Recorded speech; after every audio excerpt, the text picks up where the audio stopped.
pues saben más o menos quién soy yo. Muchos años dando esta materia ya en el decanato. Ya son 3 meses que la dictamos por esta vía online, pero son muchos años, como les digo, dictando la asignatura de manera presencial allá en el DIC. Pero bueno, nos hemos ido adaptando. Mi nombre es Carlos Suárez y la materia, como ustedes saben, trata del tema de ingeniería de construcción. Hay hasta ahora 10 estudiantes conectados. Sabemos que algunos tendrán problemas de conectividad, otros problemas con el servicio eléctrico, aunque a esta hora, por eso las clases mías son temprano, normalmente no hay cortes del servicio eléctrico. Así que vamos a esperar un par de minutos para comenzar a subir unas imágenes de una clase introductoria, ¿no es cierto?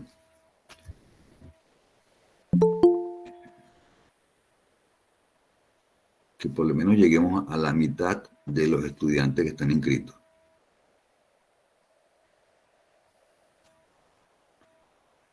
Ahí estarían 11 hasta ahora.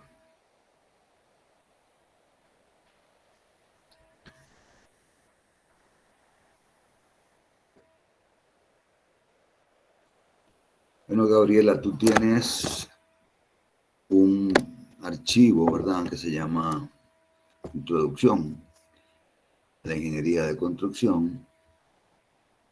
Ve si puede presentar en pantalla la primera lámina.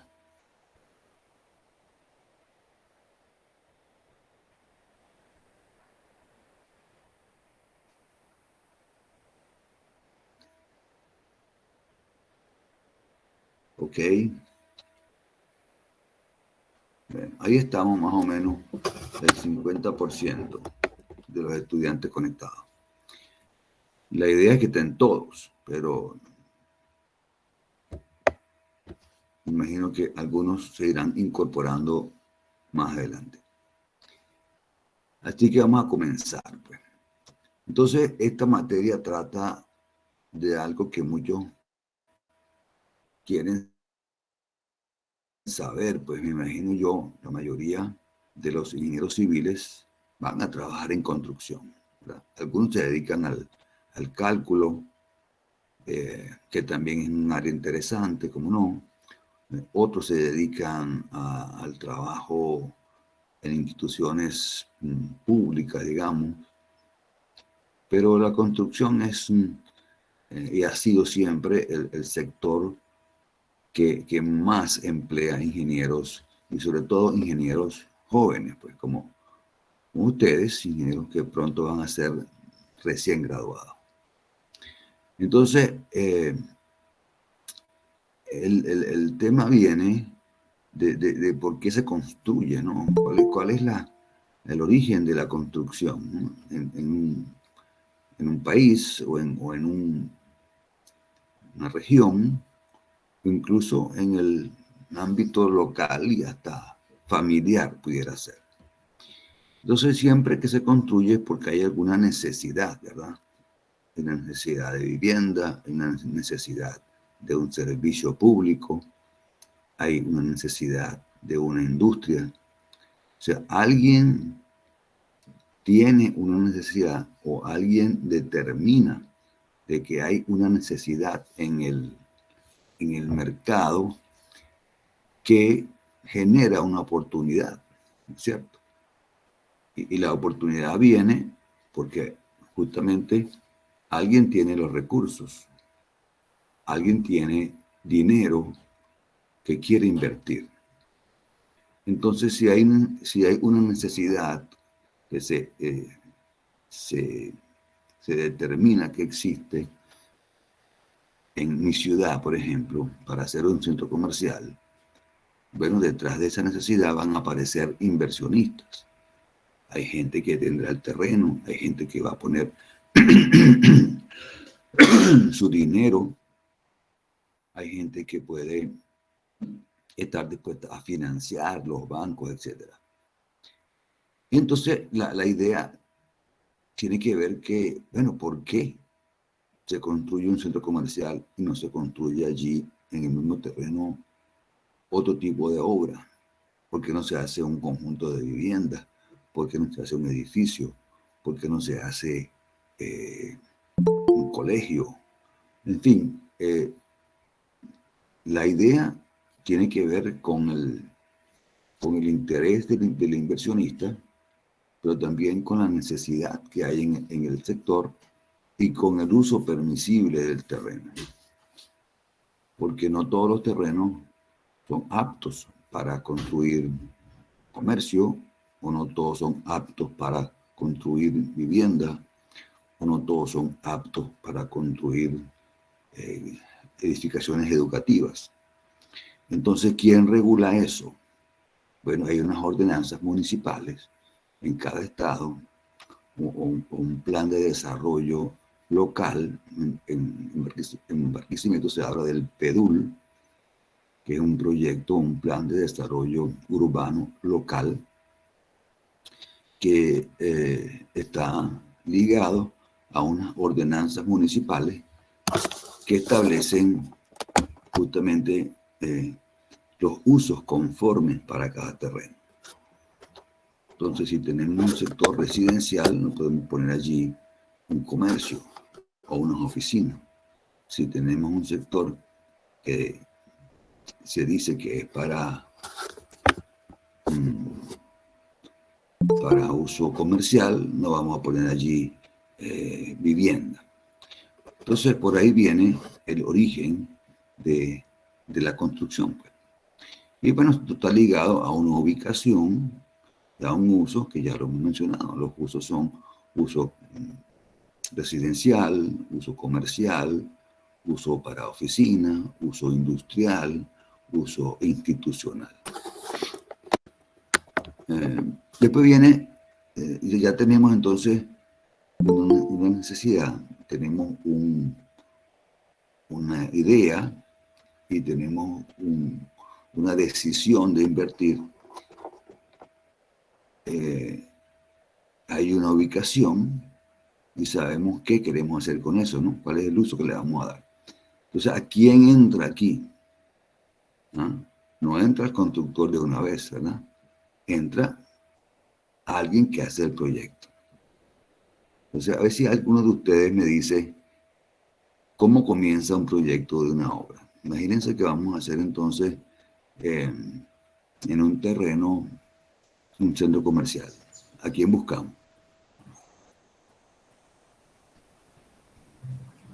Yo empezaría por el estudio de suelos, ¿no? Ajá. Para saber qué capacidad tiene el suelo y saber hasta dónde puedo construir o qué tan grande es lo que puedo construir sobre ese suelo. Ok. Está pensando como ingeniero civil, pero si fueras el que tiene la plata, nada más. No eres ingeniero civil, pero eres el dueño del terreno y tienes millones de dólares guardados por ahí. ¿Qué haces con eso? ¿A quién busca? Al personal capacitado para que empezar a hacer las evaluaciones de factibilidad y todo lo demás. Ok. Sí, la factibilidad económica de un proyecto, ¿quién la hace?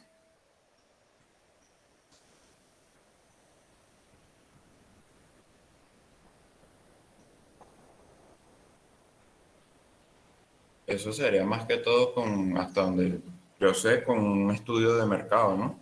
Y ya eso no lo harían ingenieros civiles, sino que lo harían economistas o alguien de marketing o algo así. Exactamente. Los estudios de factibilidad los hacen básicamente economistas Algunos ingenieros industriales también se dedican a eso. Ok, pero supongamos que eso ya está resuelto. Es evidente que el terreno es apto para desarrollar un centro comercial allí. Y que el mercado es propicio, la ciudad está creciendo, las vías de acceso están, están habilitadas. Entonces, como proyecto, ¿a quién busco? ¿Quién es el primero que interviene en un proyecto, bien sea de comercial o de vivienda o inclusive de industrial? La gobernación de la zona, ¿no sería? No. La gobernación no se mete con los proyectos. En todo caso, el ente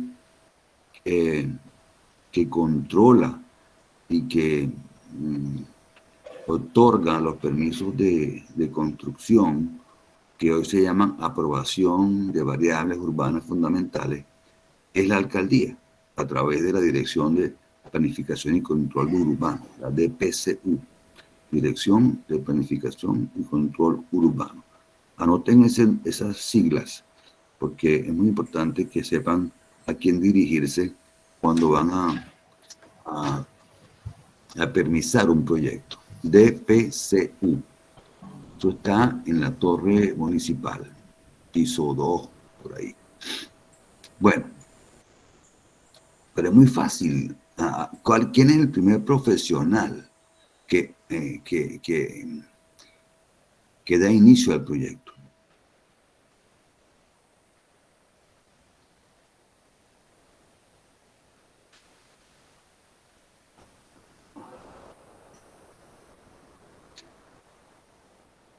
Estoy de acuerdo en que hay que hacer un estudio de suelo, pero ¿quién pide el estudio de suelo?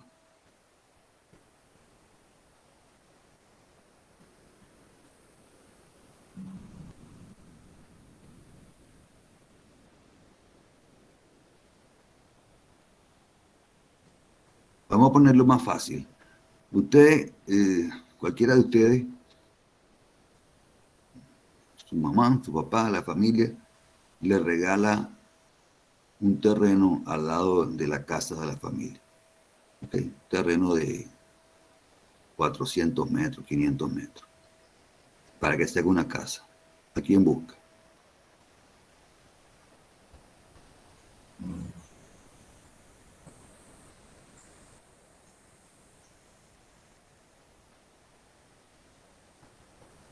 ¿En quién piensan ustedes cuando van a construir una edificación de una vivienda?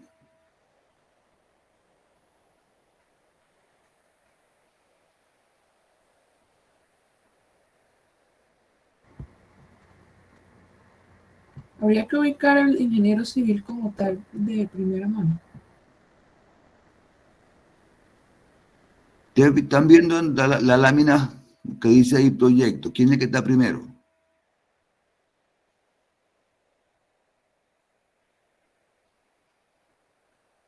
¿Ah? ¿Qué dice ahí debajo del proyecto? Un arquitecto. Ajá. Esos son los que entran primero. Yo no puedo buscar un ingeniero para que diseñe qué, que no sabe dónde va a poner los ejes todavía. Entonces, el que define los espacios y los ejes de la construcción y las alturas y los volúmenes es el arquitecto. Entonces, en todo proyecto, el primero que interviene es el arquitecto. ¿De acuerdo? En los proyectos malos, que resultan mal, intervienen primero los ingenieros. ¿Mm? De hecho, en mi experiencia, como norma tengo no construir nada que no tenga unos planos hechos por arquitectos. Ni un cuarto en mi casa, ni un anexo. Para eso me busco un arquitecto. Ellos son los que tienen las ideas. Ellos son los que pueden hacer algo interesante, práctico y al mismo tiempo ajustado a ciertas proporciones y normas que nosotros no manejamos. Nosotros los ingenieros sabemos de concreto, de acero, de suelo, de instalaciones, pero no sabemos de arquitectura. Y esto me lo ha demostrado no solamente la experiencia en obra, sino la experiencia también en esta materia. Por muchos semestres yo les ponía proyectos simples, una casita, un centro, un local comercial, y los hacía trabajar como arquitecto. Ninguno era bueno. Ninguno tenía los elementos de arquitectura que deben ser considerados. Entonces el que entra primero es el arquitecto. Ajá, entonces nos buscamos el arquitecto.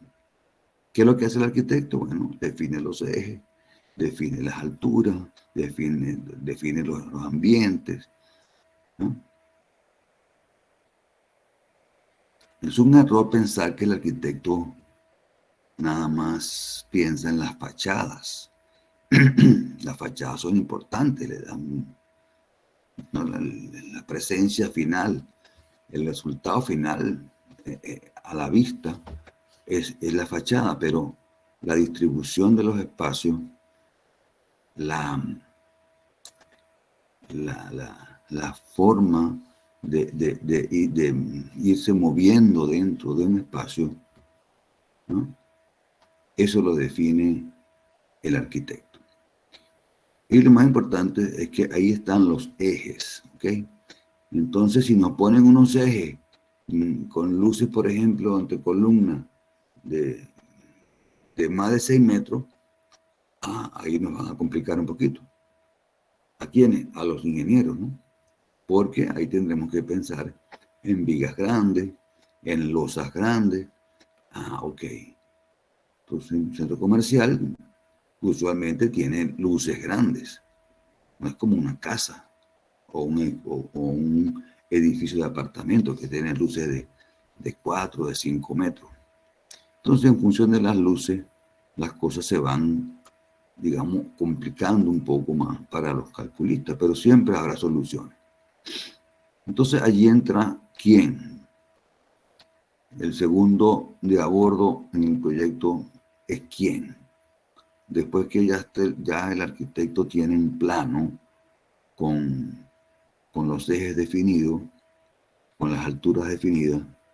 Me refiero a las alturas de los entrepisos, pues, cuánto hay en el primer piso, de alto, o el segundo piso, si es que varían, etcétera, ¿no? Entonces, ¿quién entra ahí? ¿Quién es el que viene?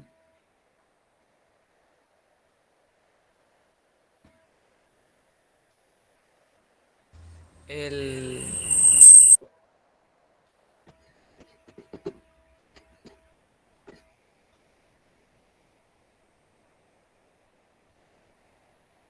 ¿Quién es el que diseña las columnas y las vigas y las fundaciones?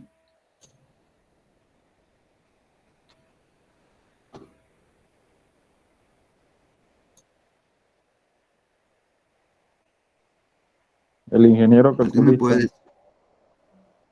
decir? El calculista, un ingeniero civil que se dedica a hacer cálculos. Ajá, y entonces antes, alguno de ustedes dijo que hacía falta el estudio de suelo. Eso está bien, pero no quiere decir que el estudio de suelo sea previo al proyecto, porque obviamente que a la vista, la observación directa del sitio me dice que ahí al lado hay un edificio, o al lado, al otro lado hay otro centro comercial. ¿De acuerdo? Cuando se hizo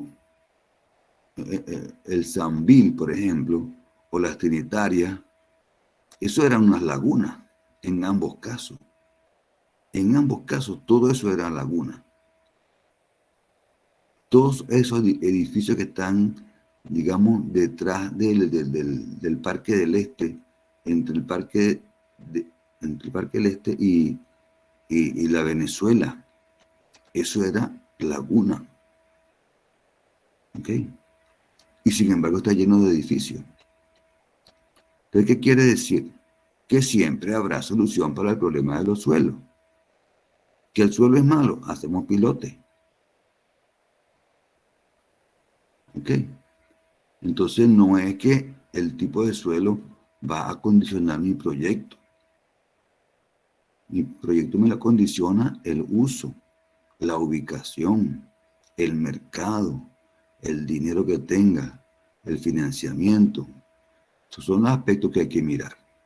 Y después que todo eso está resuelto, entonces, ahora sí, vamos a darle play al proyecto. Entra el arquitecto, entra el calculista. ¿Quién más trabaja en un proyecto?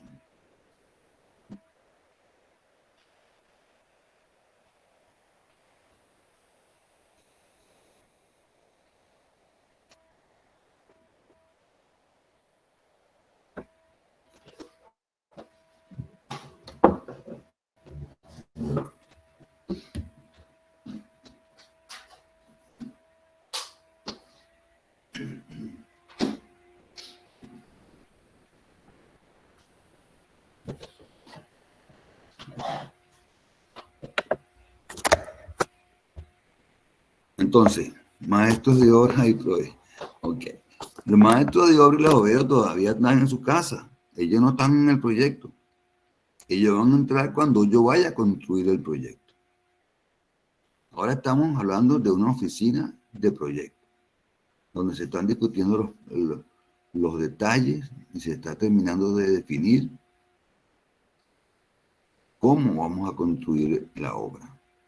Hay unos planos de arquitectura, hay unos planos de estructura.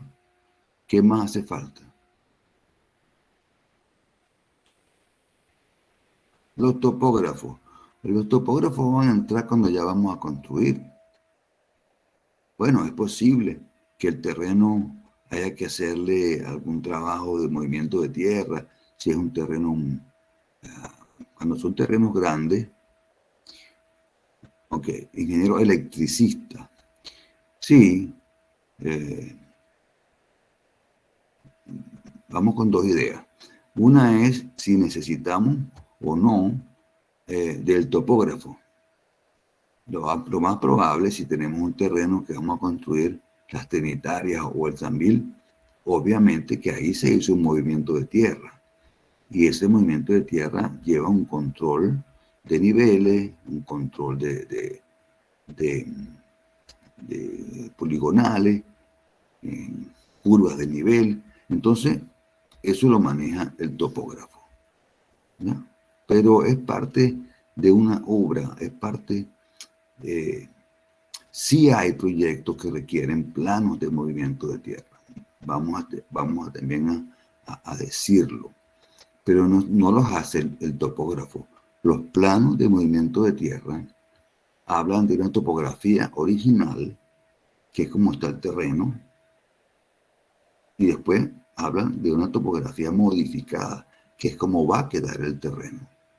Y de esa diferencia entre esos dos planos salen unos perfiles, ¿no es cierto? ¿Ah? De cómo van a quedar las terrazas, cómo van a quedar las calles, y de allí cuáles son los volúmenes de excavación, corte y de relleno.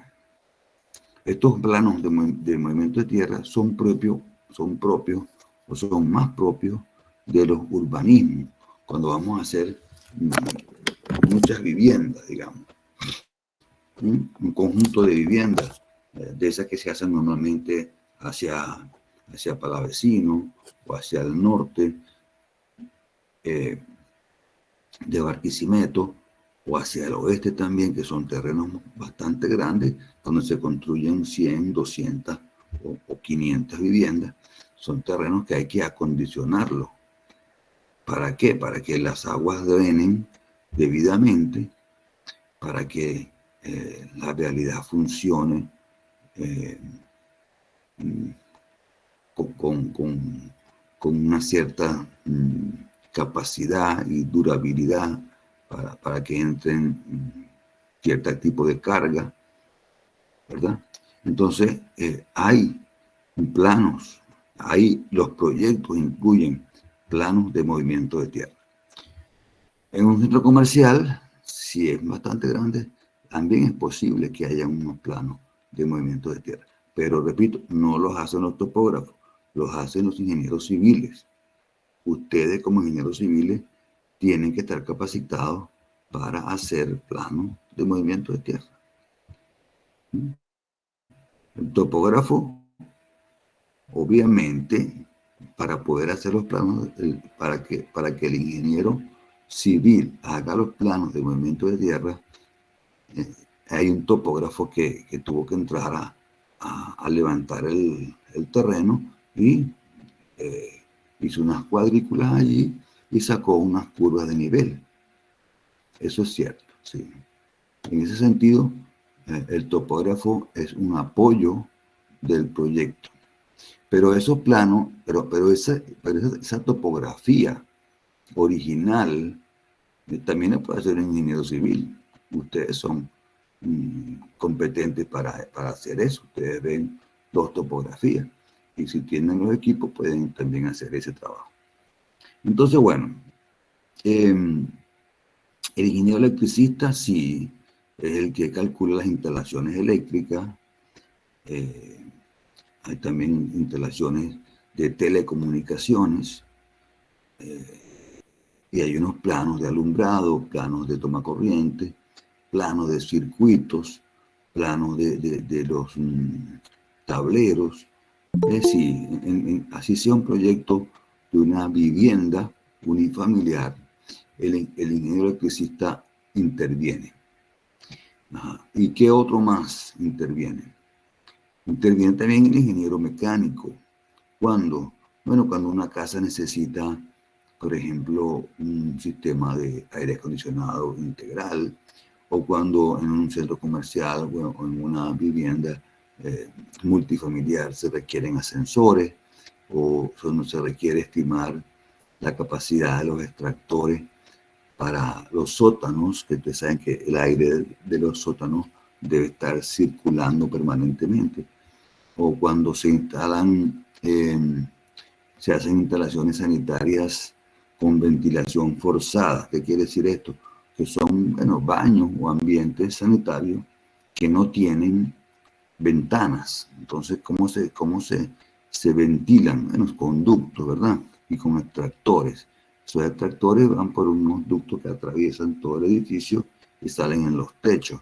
Pero esos extractores tienen sus capacidades, mueven un cierto volumen de aire y requieren, pues, que los motores sean de tantos caballos y los ductos de tal o cual dimensión.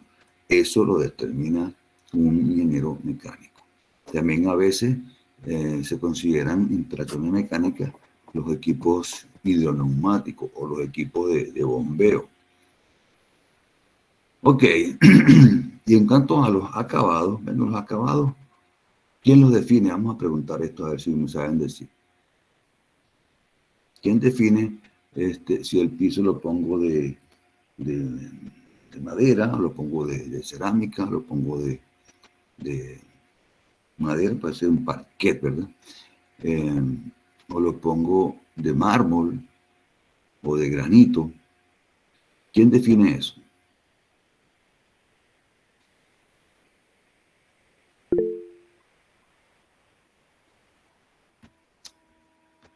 En acuerdo con el cliente, el encargado de hacer el presupuesto. El arquitecto, ¿no? El arquitecto. Para eso le estamos pagando al arquitecto, porque él es el que sabe. Ahora, si él me propone una cosa que yo no puedo pagar como cliente, yo le puedo decir, mira, pero no me pongas mármol, porque yo no puedo con eso, ponme un porcelanato, pues, con granito pulido. Entonces, normalmente el arquitecto digamos, define los acabados en sus planos. Pero como eso es una actividad que va al final de la obra, va hacia las etapas finales de las obras, bueno, da tiempo de que el cliente lo piense, de que el cliente lo converse, de que busque otras opciones si no puede con las que están ya indicadas en los planos. Pero sí es bueno que los proyectos indiquen inclusive el acabado de las paredes, dónde va la cerámica. Bueno, no se llega a nivel de detalle de decir que la cerámica es azul con rayitas blancas, no. A ese nivel no se llega. Pero algunos proyectos, hoy en día que hay muchas remodelaciones en quintas, pues en casas donde se invierte una cantidad de dinero para adecuarlas a los gustos de los que están comprando una casa, digamos, de cierto número de años y la quieren modernizar. Hay arquitectos que sí definen exactamente el tipo de cerámica. También hay veces que el arquitecto se pone de acuerdo con el cliente y visitan entre los dos, visitan conjuntamente los proveedores de cerámica o de otro tipo de acabado. Y ahí definen mejor las cosas. Ok. Entonces entramos al tema de estos últimos 3 puntos son justamente de lo que trata la materia. Hasta ahora, de ahí para atrás, no habíamos entrado los ingenieros de construcción. Estaban el arquitecto, el calculista, los ingenieros de otras especialidades, pero el constructor no ha aparecido todavía. El constructor aparece cuando se plantea justamente el traslado de la idea que está en los planos al sitio. Entonces hay 3 elementos importantes en la ingeniería de construcción, que son los sistemas constructivos, los procedimientos constructivos y los detalles constructivos. Entonces, vamos a pasar a la otra lámina. Gabriela.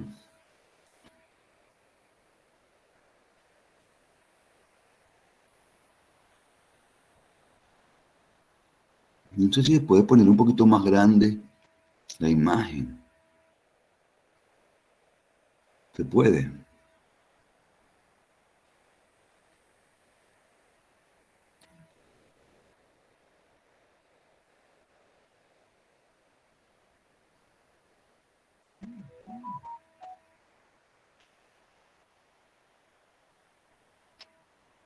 Bueno, fíjense bien.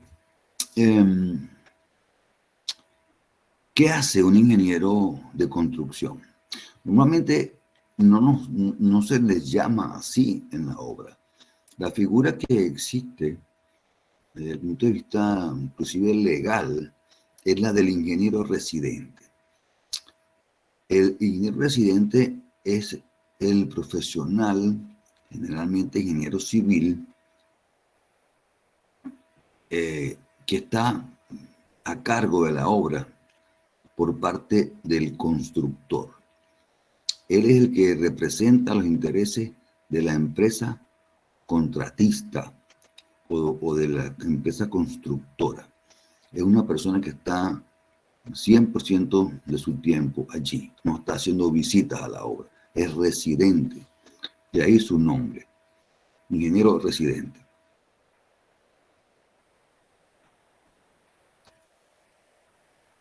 ¿Qué pasó con la lámina?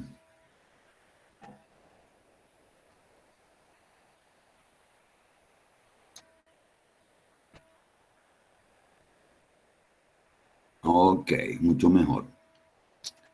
La siguiente, ¿no? Ok, gracias, Gabriela. Entonces, fíjense que, ¿qué hace ese residente? Bueno, estudia los planos de la obra. Esto es muy importante, los planos del proyecto. Él tiene que estar todos los días leyendo esos planos hasta que se los sepa de memoria. Hay mucha información en un plano. Muchas veces damos por descontado de que sabemos cosas que realmente no hemos chequeado en los planos. Y además define detalles de cómo se van a ejecutar cada una de las etapas de la obra. Un residente no es que se la sepa toda, pero va a ir aprendiendo rápidamente, preferiblemente al lado de los maestros más capacitados. Lo peor que le puede pasar a un residente es llegar a una obra, que le toque trabajar en una obra con maestros de media cuchara, decimos nosotros, que no son maestros bien curtidos. Un maestro de obra tiene que también leer plano, tiene que saber leer plano.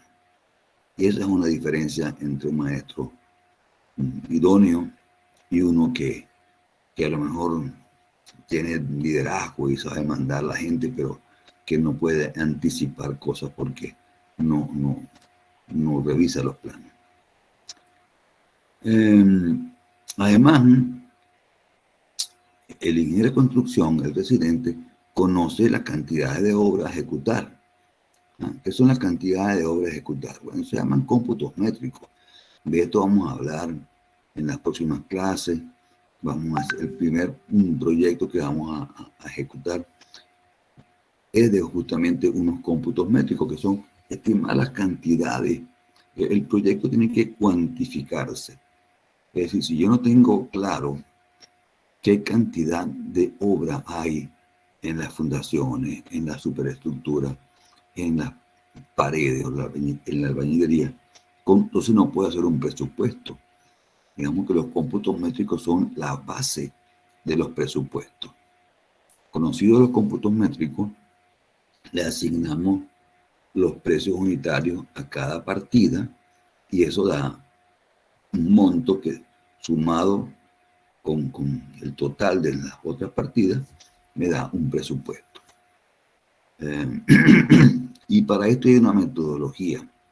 Covenin, digamos, desarrolló toda un sistema para identificar las partidas de un proyecto. Entonces habla, por ejemplo, de excavación a mano hasta tal profundidad, o excavación a máquina, o habla de el relleno compactado, como material de excavación o como material de préstamo. Habla también de concreto en zapatas, concreto en pedestales, concreto en viga de riostra. Perdón. Y habla también de las partidas de encofrado, en pedestales, encofrado en viga de riostra, de los aceros por diámetro, concreto en columna, etcétera, etcétera. También habla de metros cuadrados de paredes, metros cuadrados de friso. Esos son los cómputos métricos y eso vamos a trabajarlo con mucho detenimiento, pero más adelante. Entonces, aparte de eso, tiene que estimar el residente, tiene que estimar las cantidades de obras que se necesitan, ¿verdad? Bueno, hay que pedir el concreto, hay que pedir la arena, hay que pedir la piedra picada, hay que pedir la cabilla. Él tiene que saber con precisión qué cantidades hay que comprar. Igualmente, si hace falta equipo, aquí hace falta un vibrador o un trompo mezclador o más carretilla o más pico, más pala, andamios, etc. Y mano de obra también, bueno, tiene que darse cuenta si tiene suficientes carpinteros o si le falta un cabillero, si tiene suficientes ayudantes o faltan obreros. Ese es un aprendizaje que se va dando con la experiencia, no hay otra forma, ¿no? Hay unas cuadrillas que la misma metodología de hacer presupuestos le dice, bueno, que una cuadrilla de carpintero es el maestro carpintero, el carpintero de primera, el carpintero de segunda, 2 ayudantes. Ok, eso es para estimar un precio, pero en obra las cosas no son tan así. En obra, la dinámica de la obra me va diciendo si me falta personal y qué tipo de personal debo pedir, debo buscar. Y eso se aprende rápido. Eso no es... Lo que tarda un poquito en aprenderse es saber, conocer cuándo un carpintero de primera y cuándo un carpintero de segunda. Pero allí no queda otra, sino inicialmente, cuando están empezando, apoyarte con el maestro. El maestro sí tiene que saber hallar la diferencia. ¿Mm? Pero, por ejemplo, un carpintero de segunda jamás le va a poder encofrar una escalera. O un carpintero de segunda no lo puede poner a cortar con la sierra, porque se corta un dedo. Entonces, hay cosas que la práctica va diciendo. Además, supervisa los procedimientos en detalles constructivos. Hay un trabajo de supervisión, ¿no? Donde el ingeniero pone su criterio. Mira, aquí esta excavación hay que bajar más, o aquí hay que colocar un granzón, un material granular para mejorar este suelo, o aquí hay que traer material de préstamo para rellenar, porque lo que excavamos nos sirve para rellenar. Entonces son procedimientos que el presidente está anticipando para que la obra no baje su rendimiento por falta de alguna previsión. ¿Okay? Por ejemplo, ¿en qué momento vamos a hacer el encofrado de unas vigas de riostra, verdad? Si vamos a hacer el encofrado por ambas caras o vamos a utilizar el terreno como encofrado. La diferencia es que en un caso hace falta más madera que en el otro, ¿no? Y son decisiones que corresponden al ingeniero residente. 2 detalles constructivos igual, ¿no? Si están haciendo los estribos con los ganchos, digamos, según la norma, si lo están alternando los ganchos, si las cabillas tienen las magnitudes de empalme requeridas. ¿Ok? El tema de la nivelación, hasta qué altura se deben vaciar unos pedestales, o a qué altura se deben colocar unos anclajes. Todas son cosas que el ingeniero residente debe ir anticipando o tiene que irse involucrando. También asesora a los maestros y a los subcontratistas. Esto ya cuando tiene pues cierta experiencia en obra, un ingeniero residente debe también darle asesoría a su equipo, ¿no? O a veces también hay ingenieros jóvenes que aprenden rápido y se hacen muy especialistas en alguna parte de la obra y rápidamente le pueden estar dando instrucciones y digamos, asesorando a maestros y subcontratistas. ¿Quiénes son los subcontratistas? Se habla de que en una obra hay contratista general, que es el constructor, ¿verdad? Y el ingeniero residente o el ingeniero de construcción trabaja para ese constructor. ¿Ok? Pero también hay contratistas menores o específicos, ¿verdad? Porque si yo soy el contratista general, es porque yo hago estructura y yo puedo, y hago también albañilería, pero por ejemplo para hacer las instalaciones me apoyo con una empresa que hace instalaciones. Ese es un contratista. ¿Sí? Yo soy el contratista general. Pero hay también subcontratistas que son, no llegan a ser empresas, sino son personas, ¿verdad? Un maestro que yo subcontrato para que me haga las paredes y llegamos a un acuerdo por metro cuadrado de pared en tanto la mano de obra. Yo le pongo los bloques, le pongo el cemento, le pongo la arena y le pongo los andamios y él pone su mano de obra y sus equipos menores. Entonces ese es un subcontratista de mano de obra. Y así también puede buscarlo para otras partes de la obra. Además mide cantidades de obra ejecutada y procesa evaluaciones de obra. Entonces, sí, el ingeniero residente o de construcción tiene esa doble función, por un lado, técnica, práctica de obra, de presencia en obra, pero por otro lado es el responsable de que la constructora cobre el trabajo que está haciendo. ¿Y cómo lo cobra? Bueno, hay que medir lo que se hace y hay que montar las evaluaciones, que son las mediciones que se hagan en obra multiplicadas por los precios unitarios del presupuesto aprobado. Y de ahí van saliendo una relación de obra ejecutada, que es lo que se llama evaluaciones, que sirven al contratista para presentarlas al cliente y que éste le cancele y haya un ingreso para que la obra pueda seguirse ejecutando. Entonces, cuando el ingeniero residente no hace a tiempo las evaluaciones, pone en aprietos a la constructora. ¿Ok?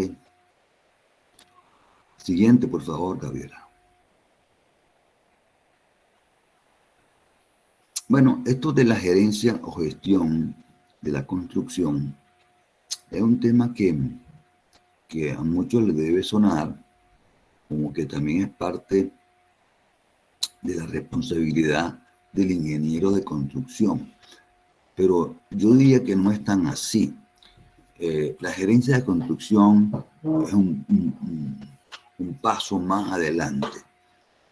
Es decir, es importante, como no, que una obra tenga una buena programación y un buen control de ejecución, seguimiento y todo lo demás, pero es también importante y muy importante que el ingeniero presidente o de construcción sea el que esté allí todo el día chequeando plano, revisando, supervisando la obra, no desde el punto de vista del avance de ella, sino desde el punto de vista de la calidad de la obra, del uso de las prácticas, de las mejores prácticas constructivas. Entonces, esto de la gerencia de construcción, cómo no, está muy bien, pero es un paso más adelante. No hay que apresurarse. Se dice que primero hay que ser ingeniero de construcción para poder ser gerente de construcción. Si yo no aprendo a ser un buen ingeniero residente, un buen ingeniero de obra, entonces no puedo decir que yo voy a ser de una vez un gerente. Es falso. Toma su tiempo. Digamos que mi recomendación para un ingeniero recién graduado que se sienta atraído por la construcción es mínimo 5 años de residente y después abrirse a esta área de la gerencia de construcción. Entonces la gerencia de construcción tiene que ver con la contratación de obra. ¿Qué significa esto? Bueno, que hay que saber interpretar un contrato de obra. No digamos redactarlo, porque eso lo hacen los abogados, pero sí entender cuáles son los elementos de un contrato de obra y cuándo perjudican o benefician a una parte o a la otra. Siempre hay dos partes en un contrato, ¿no? Una, el contratante, que es el dueño, y otra, el contratista, que es el constructor. Y los contratos deben ser balanceados, no pueden ser que la ventaja la lleve solamente el contratista o que la ventaja la lleve toda el contratante. La planificación de recursos. Bueno, esto tiene que ver con identificar con qué recursos se va a financiar la obra. Si los clientes tienen todos los recursos disponibles o si la obra va a necesitar financiamiento, si la obra va a necesitar, digamos, de sociedades, buscarse unos socios para que aporten, si la obra va a necesitar de algún material o algún equipo que requiera de importación, un ascensor, un material de acabado, ¿entiendes? Eso es planificación, es anticipar las cosas que una obra puede requerir. Este señor que está allí jugando con esas pelotitas, bueno, fíjese que tienen nombre, tiempo, costo y calidad. Son los tres elementos de la gerencia de la construcción. ¿Okay? Tiempo es programación, también es planificación, costo es presupuesto, evaluaciones, mediciones, y calidad, bueno, ustedes saben muy bien de qué se trata, pues, que la obra quede de conforme con las técnicas constructivas más apropiadas, y según las normas, el concreto sea de calidad, etcétera, etcétera. Selección de contratistas. Bueno, a veces, en función del tamaño de una obra, el cliente necesita que alguien le asesore y le diga, mira, no sé a quién buscar para que me haga esto, o que me haga estudio de suelo, o que me haga el movimiento de tierra.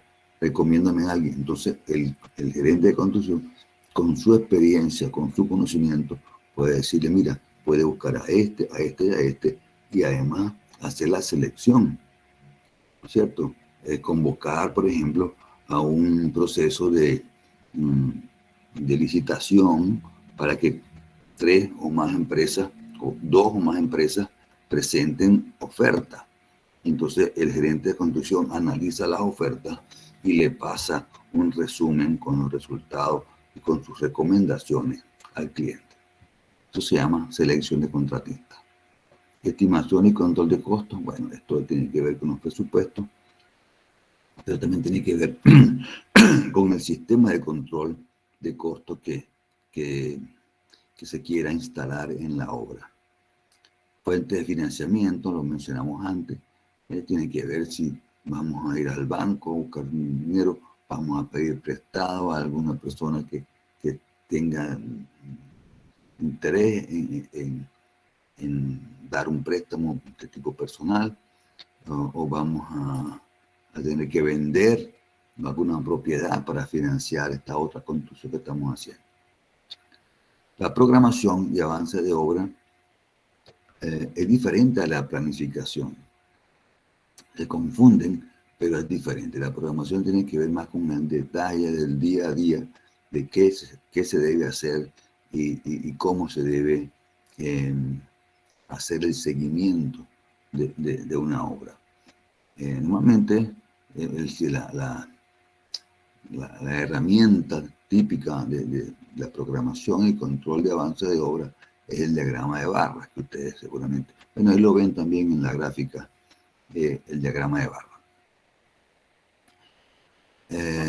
Esas diagramas de barras que se ve ahí en la foto al fondo, lo hace un programa que se llama Microsoft Project. ¿Okay? Microsoft tiene un programa que hace este tipo que tiene este tipo de salidas. Y a veces el ingeniero civil o el ingeniero de construcción necesita apoyarse en estas herramientas, y entonces ahí sí va a necesitar también entender cómo se construye eso y qué variables intervienen allí en un diagrama de barra.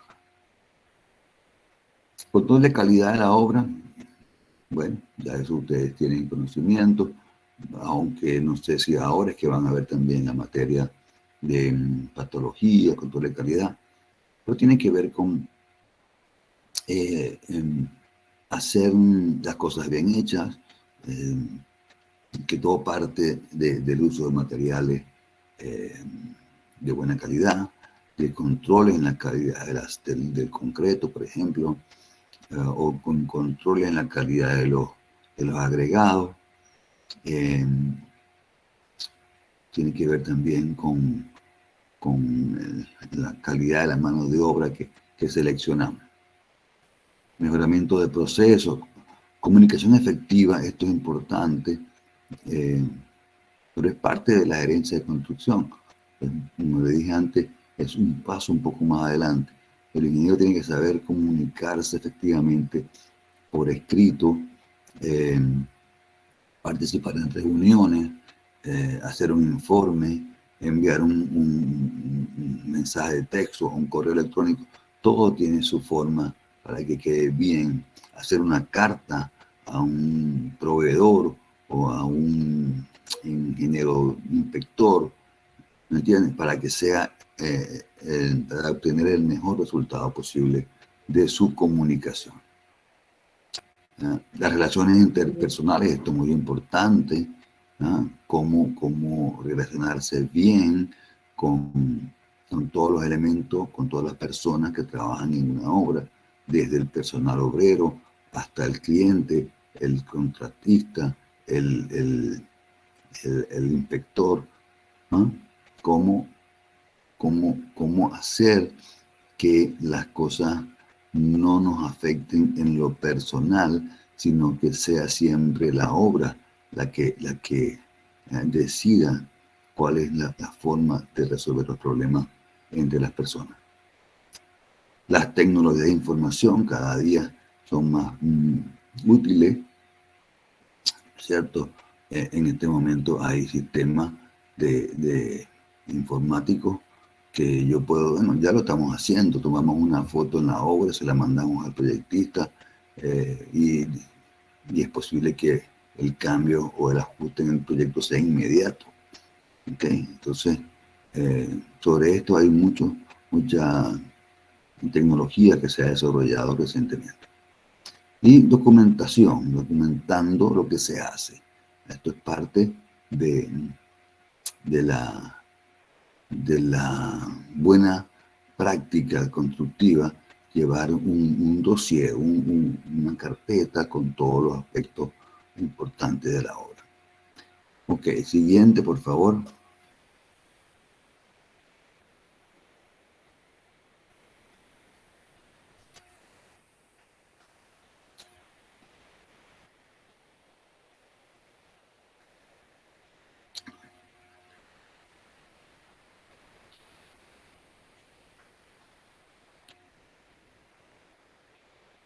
A ver, ¿qué pasó?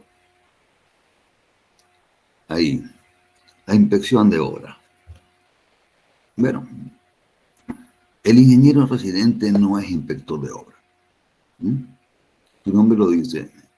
El inspector es el que revisa, el que inspecciona al constructor, no al revés. Entonces, hay obras donde esta figura aparece. Generalmente, el cliente necesita que una persona especializada, una persona, un ingeniero en este caso, con cierta experiencia, juzgue y evalúe, observe el trabajo que hace otro ingeniero que es el residente. ¿Verdad? Esa posición antagónica a veces genera roce y es parte justamente de esa habilidad para relacionarse con otras personas que hay que desarrollar para que la obra al final sea la que se termine en tiempo, dentro del presupuesto y con la calidad deseada. Así que no todas las obras, no en todas las obras hay un inspector, pero sí es bueno que aunque la obra sea pequeña, alguien haga ese trabajo, que se ponga, vamos a decir, en los zapatos del cliente, porque el constructor siempre va a querer terminar más rápido, gastar menos, ¿verdad? Hacer las cosas más fáciles, pero hay que pensar también qué es lo que quiere el cliente. El cliente quiere que termine rápido, pero que le quede bien y que no le aumenten los costos. Entonces por allí está esa figura que es importante. Y mi recomendación particular es que no se pongan de inspectores tan temprano. ¿Qué van a inspeccionar si no saben nada? ¿No? Tienen que empezar primero por ser ingeniero residente. Es un paso previo a haber estado en obra como residente para poder ser inspector. Esto no lo entienden todos los ingenieros porque obviamente la necesidad obliga y están recién graduados y le ofrecen un cargo de inspector, lo aceptan.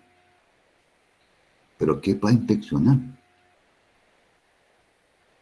Que se haga según la norma. Bueno, pero para hacer las cosas con la norma, pongo un policía. Le digo, mira, esta es la norma. Entonces, él, sin ser ingeniero, va a leer la norma y va a actuar. Pero no es así. Las normas son una referencia y el criterio está sobre la norma.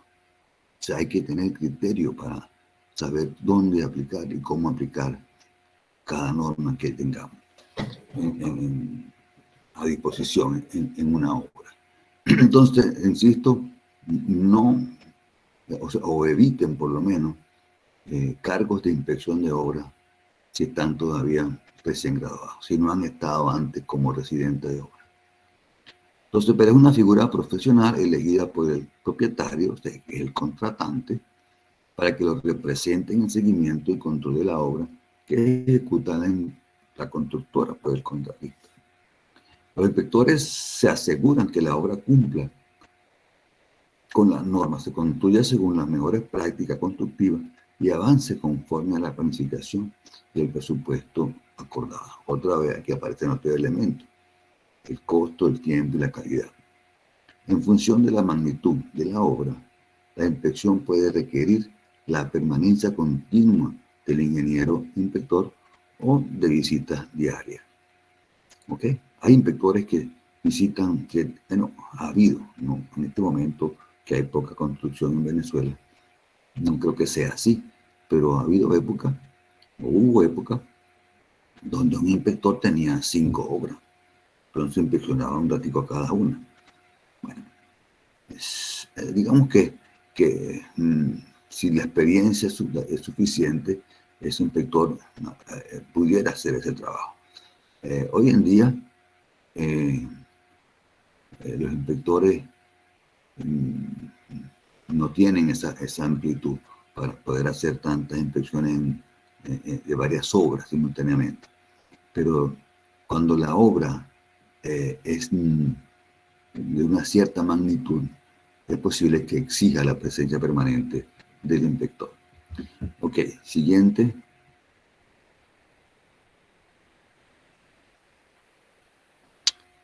¿Cuáles son las áreas de la ingeniería de construcción? Ok, bueno, una son las edificaciones, ¿no? Puede ser vivienda, comercio, oficina, industria o edificaciones institucionales. ¿Cuáles son estas? Bueno, un liceo, una universidad, un hospital, un edificio de una notaría o de un registro civil, etcétera. Todo lo que sea del Estado. O podemos estar también involucrados con los servicios. ¿A qué se refiere los servicios? Bueno, vamos a construir acueductos, vamos a construir cloacas, drenaje, electrificación, que no es la electricidad dentro de una casa, es la electricidad que va por las calles, los postes, el alumbrado público, el cableado, si es aéreo, si es subterráneo, etcétera, los transformadores. Todo eso es electrificación. Vialidad se refiere, bueno, ustedes saben, calles, aceras, brocales, autopistas, carretera, todo eso es vialidad. Urbanismo tiene que ver con movimiento de tierra, paisajismo y ornato. ¿Ok? ¿Qué es el ornato? Bueno, áreas verdes, los muros, aceras también pueden ser, ¿no? Una plaza tiene mucho más obras de ornato, ¿no? Pero como urbanismo hablamos cuando vamos a desarrollar un terreno para un conjunto de viviendas, digamos 100 viviendas o 200 viviendas, hay que hacer movimiento de tierra y hay que hacer unas obras de paisajismo allí. Los megaproyectos, bueno, eso que ustedes ven allí es uno de los estadios del Mundial de Qatar. Y ustedes saben que tenemos allá un egresado que estuvo trabajando en varios de esos estadios, ¿no? Fue mi alumno hace muchos años, en el pregrado y también en el posgrado. Y yo creo que en este momento el egresado con mayor nivel o involucrado en obras de mayor nivel en el mundo, como son esos estadios de Qatar. Las presas, ¿no? Por ejemplo, por el proyecto del túnel de Acambú-Quíbor, sistema hidráulico, es un megaproyecto. Un puerto, construir un puerto, un aeropuerto, un puentes colgantes, etc. De modo que es muy amplio el campo de la ingeniería de construcción. Nosotros en este curso vamos a limitarnos a las edificaciones y el urbanismo, ¿no es cierto? Porque ustedes tienen otras materias, como acueductos, como pavimentos, donde pueden, o también tienen obras hidráulicas, donde pueden seguramente investigar o involucrarse en algunos detalles de este tipo de obras. Pero como alcance de la asignatura, que en función del tiempo que disponemos, nos vamos a concentrar en las edificaciones y el urbanismo.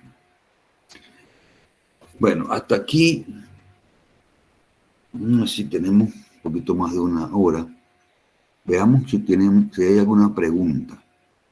Vamos a darnos unos 5 o 10 minutos más, lo que nos permita el Google Meet, para que ustedes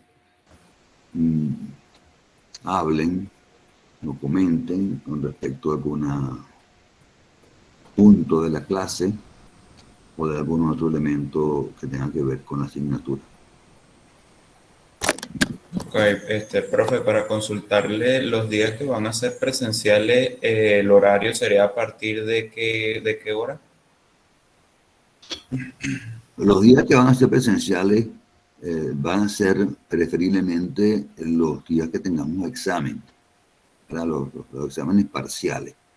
Y sería en la misma hora, los jueves a las 7:30, unas 3 horas, 7:30 a 10:30. Ok.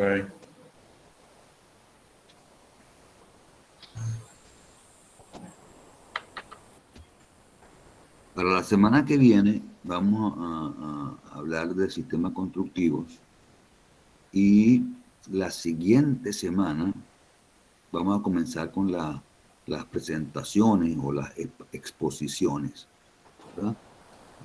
Es un trabajo de investigación que ya los grupos están conformados, ya sabemos los temas asignados a cada grupo.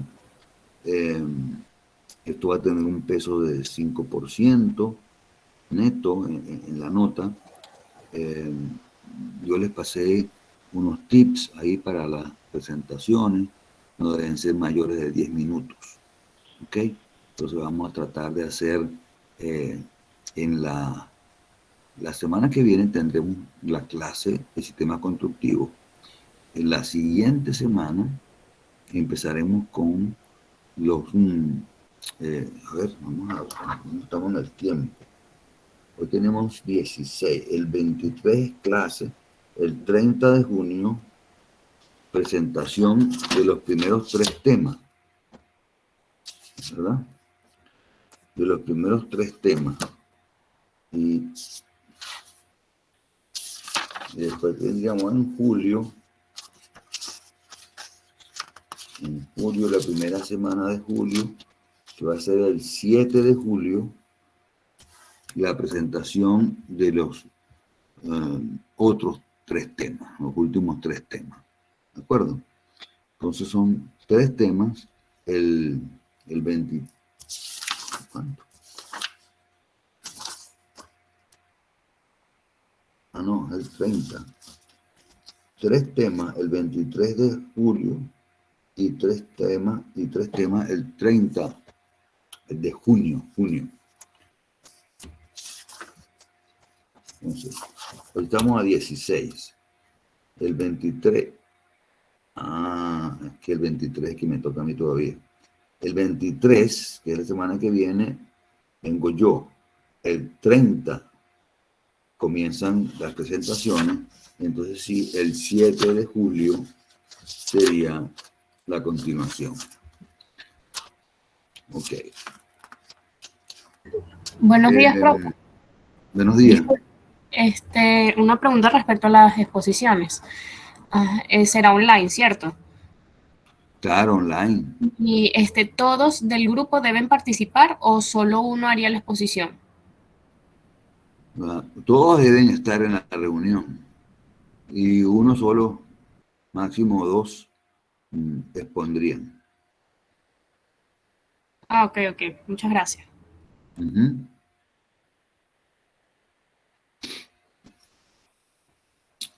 Bueno, con respecto a la evaluación por grupo, los mismos grupos se van a mantener para todas las evaluaciones grupales, digamos. Entonces, la primera asignación es esta investigación que ya ustedes tienen conocimiento.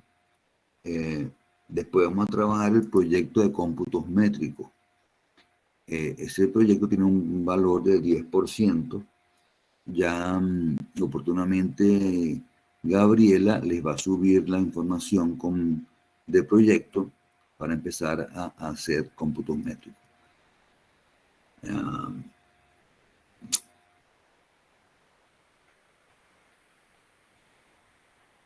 Ok, y después viene otro trabajo que se llama cálculo del factor de costo asociado al salario, eso más adelante, son 5% también.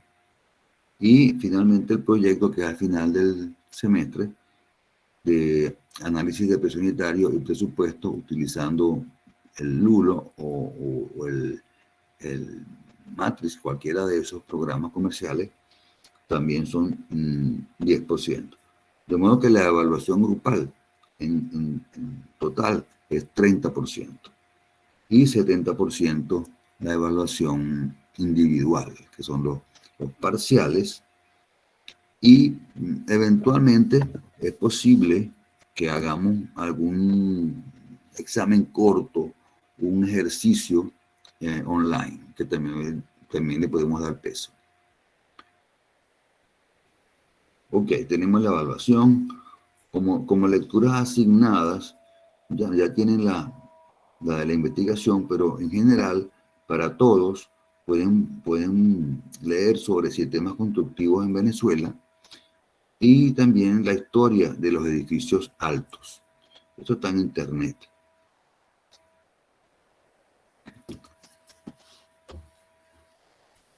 ¿Alguna otra pregunta?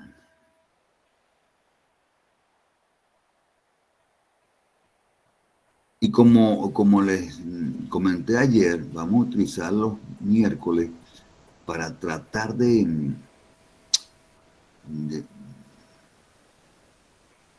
si es posible, adelantar un poco, porque realmente las clases presenciales permitían, eran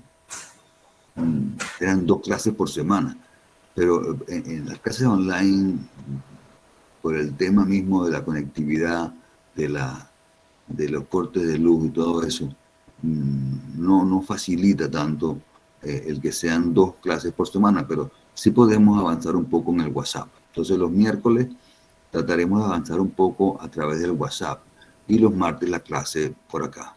¿Están de acuerdo?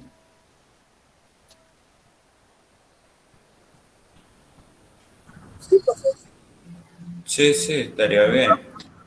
Profe, para otra cosita, pudiéramos los días que serían presenciales que fueran a las 8, porque yo estoy en otro estado y tengo que movilizarme hasta Barquisimeto. Entonces, Sí, no hay con un problema. las 7:30 sería como muy forzado para poder estar allá en el decanato justo a las 7:30. No, no hay problema, podemos hacerlo a las 8, de 8 a 11. Ok, ok, muchas gracias, profe.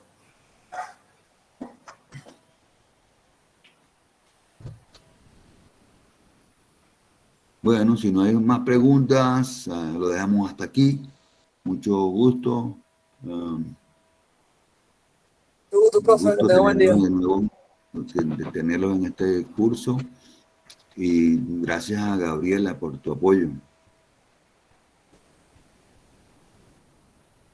Feliz día.